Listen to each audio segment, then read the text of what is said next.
Welcome to Threads of Enlightenment, a podcast devoted to helping you overcome challenges in your life that prevent you from becoming the best version of yourself. Each episode features interviews with people from all walks of life about their journey of self-development and the principles they utilize to overcome their fears to achieve their desired outcome. Ready to be enlightened? Here's your host, Ken Primus. Welcome to another episode of Threads of Enlightenment. As usual, my custom is to welcome our guests because I know they're coming with a couple of things very expensive in my eyes. Time, 24 hours, given to every single one of us. How we utilize those 24 hours, man, will expose your sins, as they say. The other is the journey. The journey is a powerful creator. It has created Terry and it gave him a couple of things as a result of his obedience to that precious walk, if you will. What was deposited in him? Wisdom, insight, knowledge, all of those things that are there, priceless. We want access to that as well. And he's willing to come and share both with us. And we want to thank him.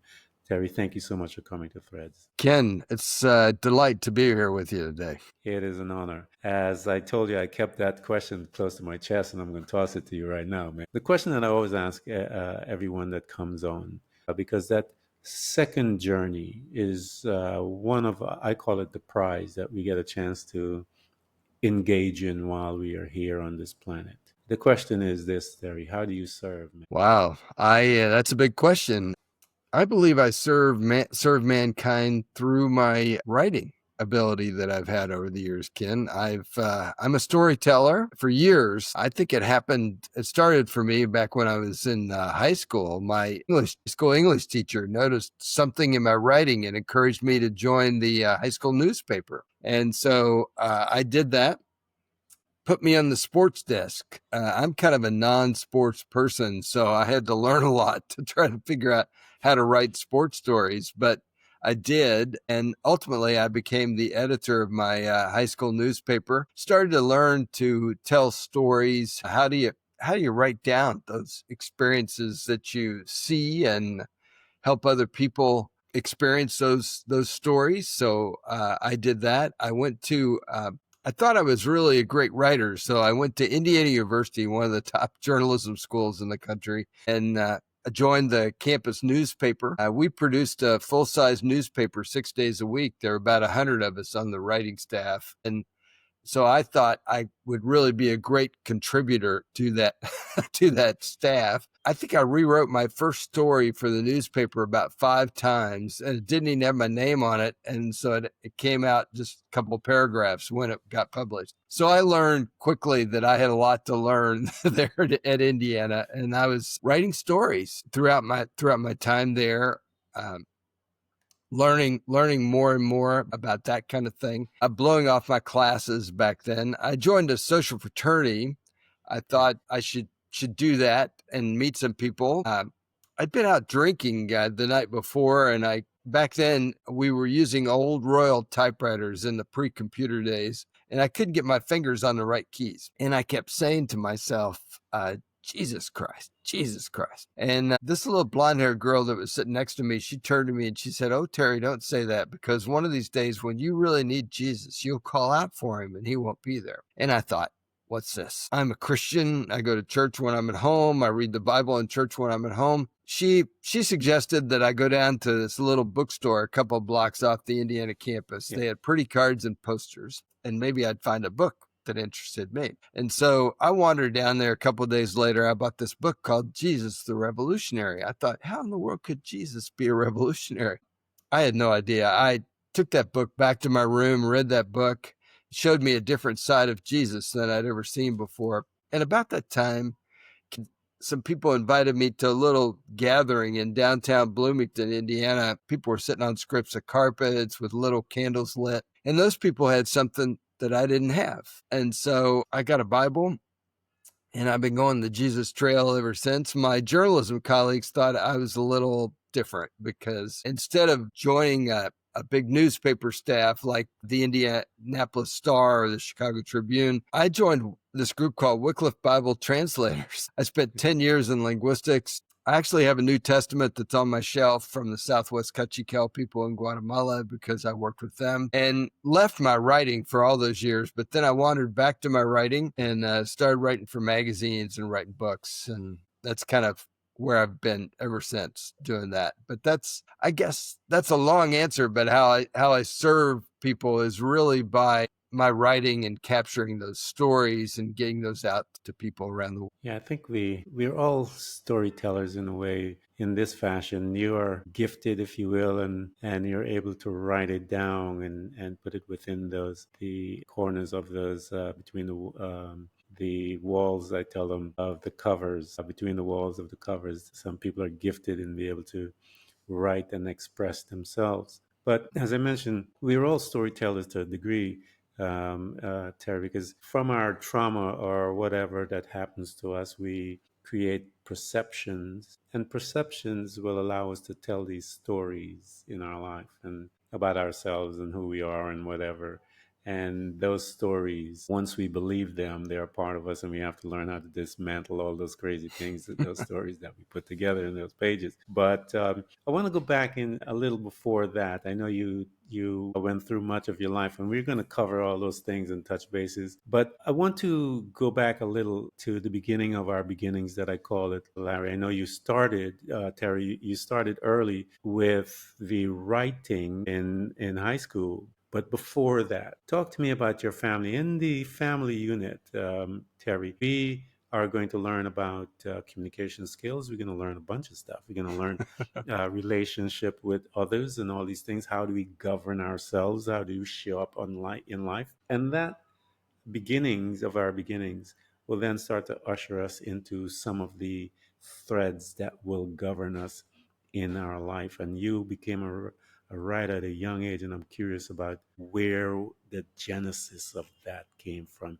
So talk to me about your family unit. Yeah, I was born in Huntington, West Virginia, in the Railroad Hospital, because that was the cheapest place for me to be born back then. And across the rivers where I lived in eastern Kentucky, in a little town called Raceland, Kentucky. Northeastern Kentucky. There, my father, I had a father, mother, and I have one sister. So I spent the first 12 years of my life there. My roots go way back deep into the state of Kentucky. My 5 great grandfather was actually an Indian fighter in Kentucky, and they named a county of Kentucky after him, Captain James Estill. So we grew up there, but then my father got promoted and moved. So we lived in Townsend, Maryland for a couple of years in junior high school. And then we moved again to Indiana, Peru, Indiana. And that's where I went to high school. Peru, they call it there in that part of the country. But it's actually they call it the circus capital of the world, because the old circus used to winter there back in the 1930s. And as kind of a heritage of the town thing, they put on a circus, about 8 shows a summer, and block off the streets and have a festival and all that kind of thing. And so I was actually, one summer in college, I interned on the newspaper there, the Peru Daily Tribune, and I wrote most of the stuff for that circus issue. I was going to all these meetings, and the kids are the acts in the circus. They do the high wire and the trapeze and all that kind of stuff. But the adults are the clowns. And so I figured out that I could be a clown in the circus. And so they showed me how to put on my clown white and all that kind of thing. And I borrowed some big shoes from somebody. And so I participated in all 8 shows, marched in the parade, the whole deal back then. So it was quite the experience. And then I built some of those experiences into my writing and what I did for the newspaper. That is awesome, man. Here you are. I mean, I love your life in the sense of how it's moving, and there's much color, if you will, within the beginning of your life. And as a writer, talk to me first about this, because I want to go into that. You said it was in high school when someone had sparked that in you. Talk to me right about the beginning of it, Terry. as to that conversation that you remember, and what did it do to this young man to then propel him uh, to begin this journey as a writer, and where his entire life, from how you have been telling us so far in the beginnings of it, is one of a person who is and has been in that world for a mighty long time. How did that first conversation ignite the spirit of this man, this boy actually, to jump into this world? Yeah, it was Mr. Smith in high school that noticed something in my writing. I'm not sure what he noticed exactly, but he thought that maybe I could join the high school newspaper. So he was the one that was over the newspaper back then, and encouraged me to Yeah. join them and to learn more about storytelling.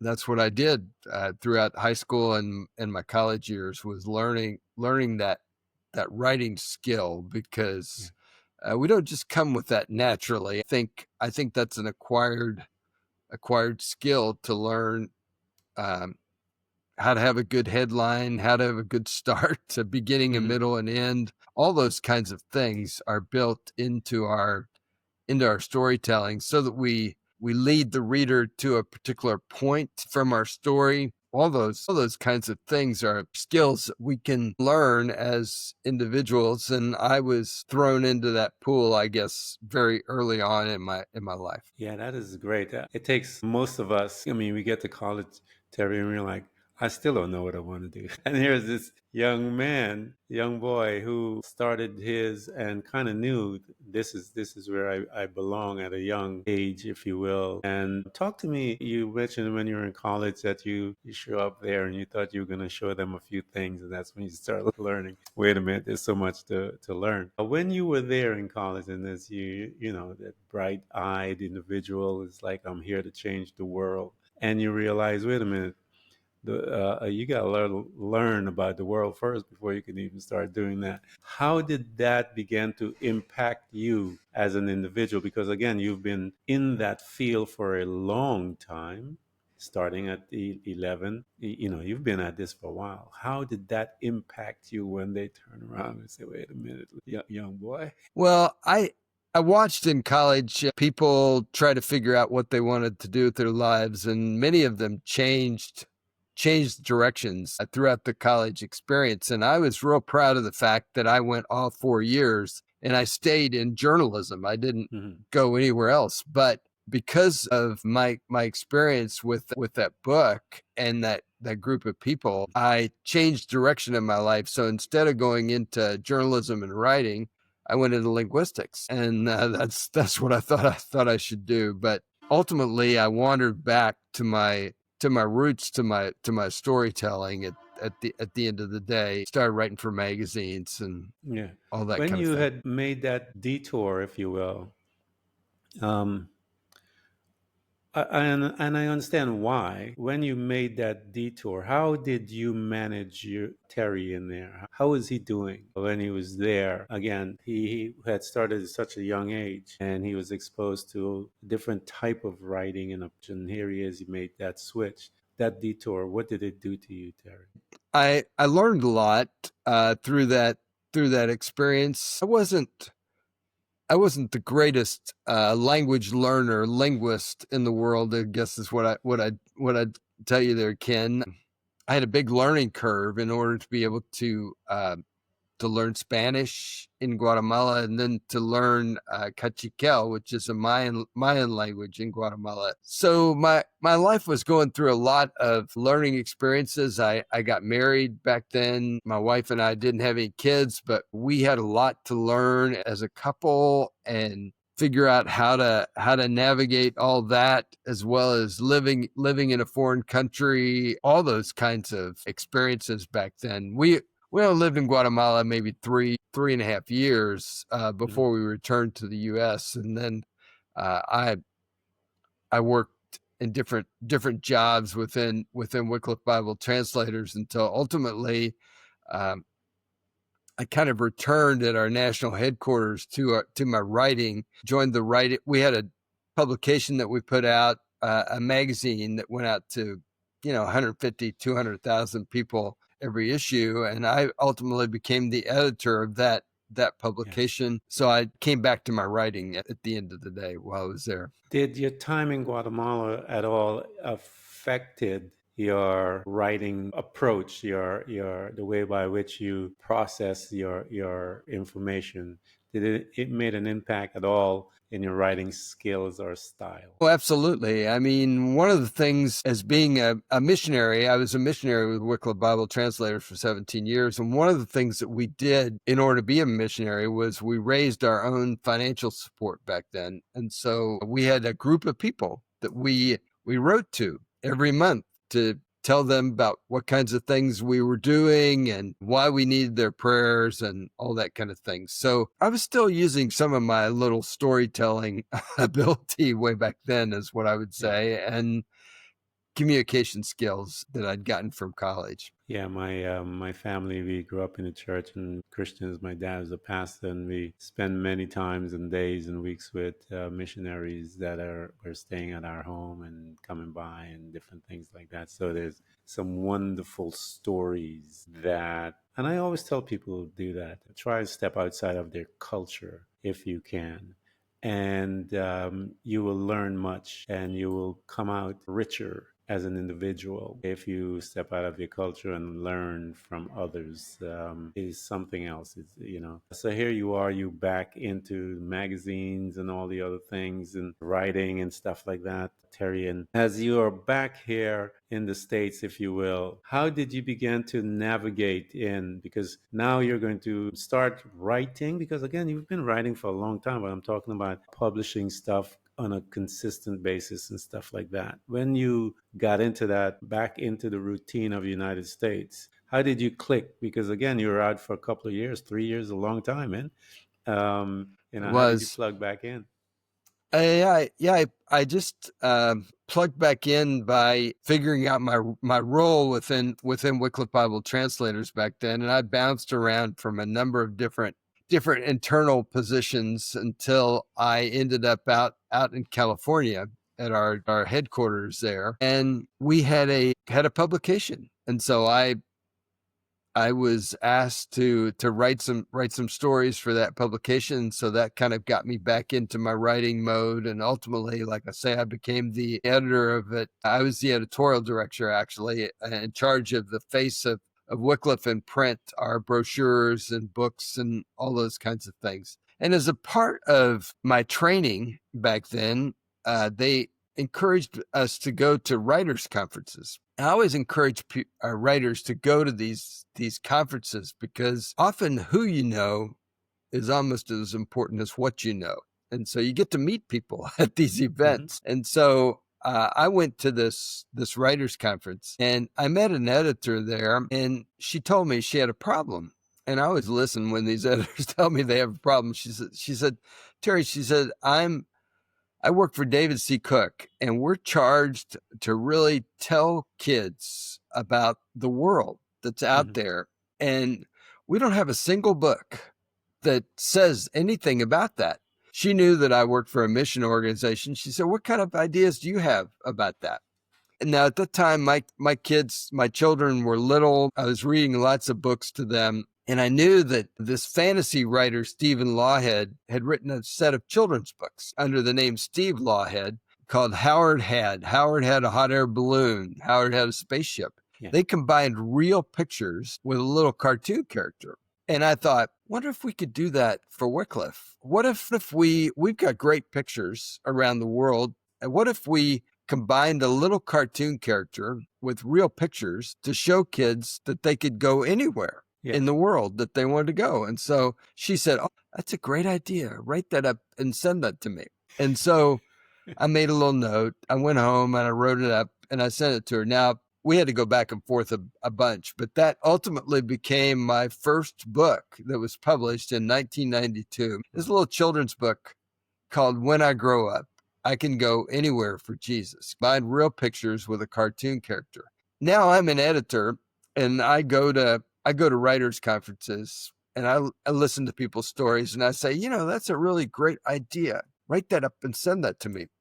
And I cannot follow up with these people. I really ask them to send me their stuff, but I've learned that probably only 10 or 15% of those people that I talk to will actually carry through and send me something. And so I realize in my own life, I was the exception because I did something that she asked me to do. And that's a lesson that all of us, I think, can do. There's opportunities out there for all of us around us all the time. We just don't take advantage of them. And that's a lesson that I learned from that whole experience. Let me ask you a question, Terry, because that's if we can linger here for a minute, because as you said, opportunities come all the time to people. And again, it's just a general question, but it's something that I wanted to see if you may have some ideas around that. Why is it you think that only such a low percentage of people,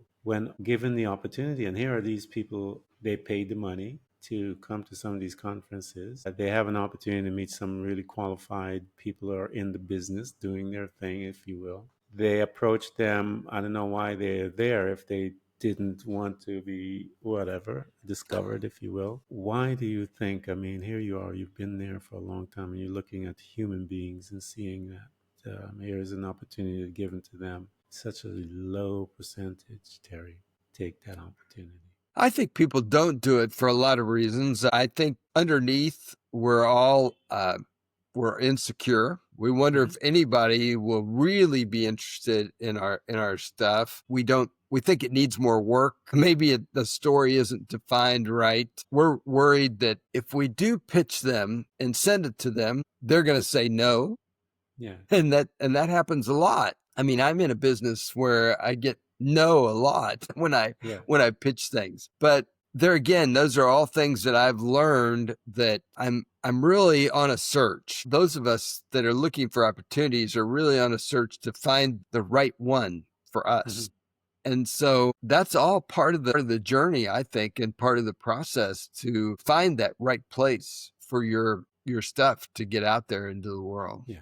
So as you're talking about all of these, how you came into the process of writing your first book and all of these different things, Terry, talk to me as you now as an individual growing and getting standing on your own. And life happens, life, you're an author and all those things, but life is there in the background, if you will. And there are difficult times in life and so forth that all of us, it rains on the just and the unjust, the Bible tells us. And so once we are part of this human race, you are going to go through some hard times. And I grew up in the church, and the Bible, Joseph is one of those guys that he got just tore up. Rejection from his family, betrayed by his brothers. I mean, the whole 9 yards, this poor young kid. But all of those things that the brothers did and hard to make life hard propelled him to where he needed to be. And that was on the throne as the leader of the people at that time, because there was a need in the back end because of a famine coming to destroy a whole people, and God was trying to take care of his people, if you will. But in that arc of pain and stuff like that in life, most people run away from it, but it is the venue, if you will, that leads us to the other side. How did you manage some of those hard times that came into your life, Terry? Because as I said, everyone reigns on the just and on the unjust. How did you manage that? Because that's important in the sense that you're still this author, but hey, life is happening. Talk to us of some of those hard times in your life, and how did you manage coming out of that? Yeah, no, you're exactly right. All of us have these challenging experiences. One that I think of in particular is my second son. When he was born, he came out ill, was not in good health. So we had a 3-year-old son at the time, and basically Daniel, our second son, lived 5 months and 22 days, 5 surgeries. We learned how to celebrate life from that little journey that he was on the earth. But we also taught our 3-year-old about death through the death of his brother. And so what I did as a writer, I would have these experiences, and I would capture the dialogue. I would write the little things that my 3-year-old said to me. I'd write them down. And ultimately, that became a magazine article that I wrote for Decision Magazine, which is part of the Billy Graham Evangelistic Association, that I wrote called Schooled in Death, about how we taught our 3-year-old about death through the death of his brother. And those personal experience stories, I mean, all of us have personal experiences, and some of them are hard, some of them are funny. They're all different kinds of things. But those types of experiences, I believe, are things that we should write down, because magazine editors are looking for that. And so that's an opportunity for all of us to use those experiences and get some of those lessons out there so other people can learn those lessons in the process. Yeah, one of my books came from something I wrote down. I was actually in prayer one day, and this thing came to me. It says, "The Blueprint of Faith." I was like, "Yeah, sounds nice." And I actually put it in a book, and I said, maybe one day I'll study that, and I'll teach on that and whatever. And I put it in a book, Terry, and I locked it away. And that was like 10 years later when an incident happened in my life, and the lesson that out of there became the book was about the grace of God. God had me, the Holy Spirit had me go back and study Abraham's life, and to chronicle the steps that he took in order to get his desired outcome. And grace was one of those ingredients that God began to teach me what it meant. And it all came from this little phrase that I wrote down while I was praying and meditating one day about the Blueprint of Faith, and that became my first book. Wow. So as Terry would say, that's where some of those things come, those phrases and those conversations that we're having. Write them down, and they can come and give birth to other things, as Terry was talking about. What was given birth from his son, and having that conversation. Truly, guys, be aware of little things like that, because you're within those things, those phrases, houses lots of stories that can rescue people. Terry, here you are. The situation with your son has, and again, I said that story about, about in the Bible, about that young man that went through all kinds of stuff. And he, at the end of it, there was a light at the end of the tunnel. So whenever situation you guys are in and you're listening to Terry and I, there is hope. Don't be hopeless, and don't let hopelessness take you down the dark path. You have people that have gone through much. Terry mentioned a little about his son. That's a dark time. Many of you are having children and you're in a dark space. We're going to provide Terry's stuff so you can chat with him and get in touch with his books, because the power and the wisdom are sitting in those books. He has over 60 of them. So get into those things and learn and change your life. So here you are, Terry. You've done much. I mean, I was reading and trying to grab as much as I can on you for weeks when you hit the schedule the first time, and I started researching and getting some insights. I wanted to talk to you about your ability now. You are in a space where you're able to pay it back, as they say, where you're able to help others. And those of people that are sitting in the audience and they're listening, Terry, and they have some ideas. Talk to those folks that maybe are in that group that is scared to submit their paperwork and their idea, and talk to them. How would you encourage someone to bring their stuff to you so that you can take a look at it? Yeah, no, absolutely. I'm always looking at submissions and new material. I mean, I work for a New York publishing house now. We've been around 21 years. We produced over 6,000 titles, sold 21 million books around the world. I'm actively looking for all kinds of material. That's why I have my personal email address right in my Twitter X profile out there, because I want people to reach out to me with their ideas and see if I can help them somewhere or another. So maybe their story is a magazine article that goes out to 100,000, 200,000 people, or maybe their idea is a book that we publish. In the book publishing world, by the way, if you sell 5,000 copies over the lifetime of the book, that's a good number. So you can reach many more people with your magazine work than you ever will with your book. I mean, Decision Magazine that I mentioned there, I mean, we were publishing almost 2 million copies of that magazine at the time. And then ultimately, I ended up working for Billy Graham for a couple of years. I was associate editor of the Decision Magazine back when the office was in Minneapolis. And we were producing 1.8 million copies of the magazine every issue. So that's a lot of people that you can reach with your stuff out there if you get it out of your head and out of your heart and get it to the right person to get it out into the world. Yeah, many of you are journaling, if you will, your journey and laying out insights and processes that you're implementing in your own personal life.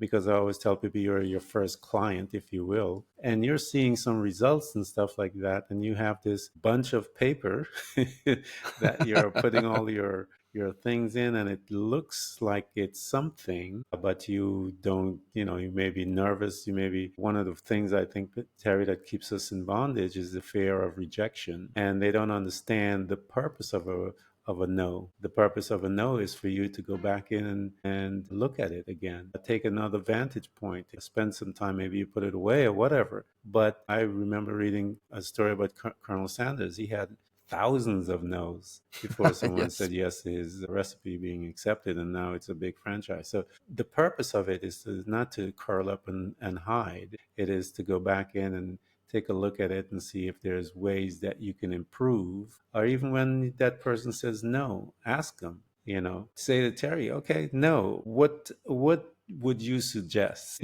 or maybe he will explain his no's. And so push him and get some insight from that, and then take that insight and then go and make those changes. But push him. Don't, not because he says no, push him. No, you're right. That's excellent. And that's part of the purpose, I think, of these writers' conferences that are all over the country. I actually go out and teach sometimes at these events. And so I always encourage people to go to these events, because you can learn a lot. You can actually interact with people. I don't have the time, as you can imagine, to critique somebody's stuff when I say a no. So we just send this, polite letter that says, this one wasn't right for us. We're going to pass on it. We don't really give any detail about why in the world we're passing. But sure, there's a reason, and you're wise, I think, if you have that opportunity to ask that person and find out more detail about what you can do to improve.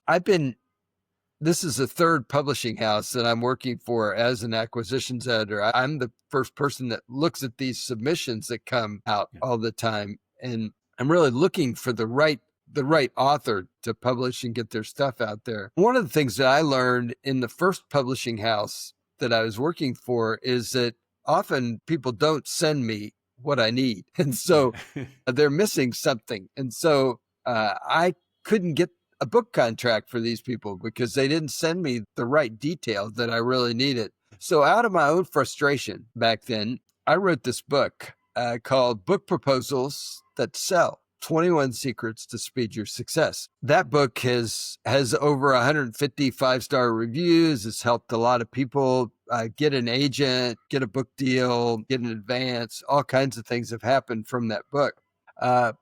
Publishing has changed a lot since I wrote that first book. And so I went back a few years ago and I wrote a revised edition of that book called, and it's the same title, Book Proposals That Sell, 21 Secrets to Speed Your Success.